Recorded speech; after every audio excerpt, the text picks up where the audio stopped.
Joanna Henley and I work under the name of Misled. I've been in London, where I live and work, for 16 years now. This is my fabulous studio. I work as an illustrator, painter and live artist.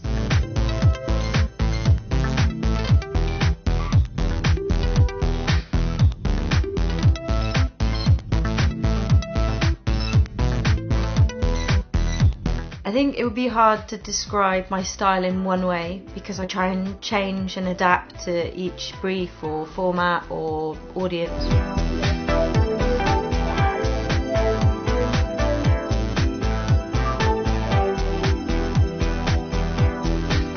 The way I define my favourite projects would be not just so much the final outcome, but a lot about the process. I'm always kind of looking at new ways of working and looking at new ways of expressing my creativity, so there's always a new challenge, and I think that's the most motivating for me.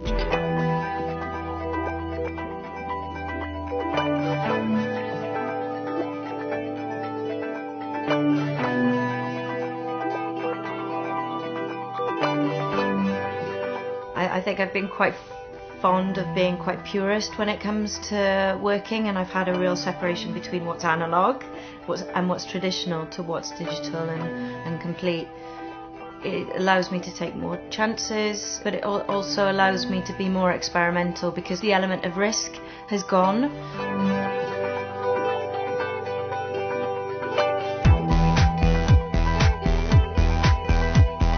The main way that I work would be if I'm looking at a figure, so I'll choose whether I use photo booth sometimes, and I'll recreate a position and a pose that helps a dialogue or a narrative. I will work with predominantly the figure first, because I want that's where it connects with the viewer, I think, so the gaze and the eyes and the expression, and then everything else will be the sort of supporting characters in a way. So that piece will be really refined and completed, and then I will scan that in, maybe print it out or work on tracing paper as an overlay on top, and I'll start working with maybe text or other elements, whether they're natural, wildlife, things like that.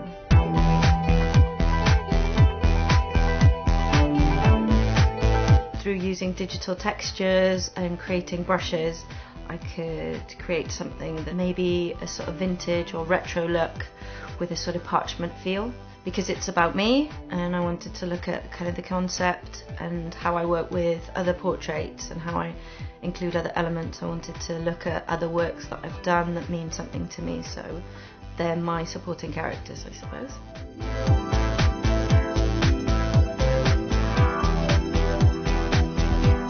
The advice I'd give young graduates or aspiring artists and students would be, firstly, work hard. And I think if you want something like really badly, then you don't feel like you're making sacrifices. And I think for me, keeping hold of a style and keeping true to the things that kind of make you as a creative is really important.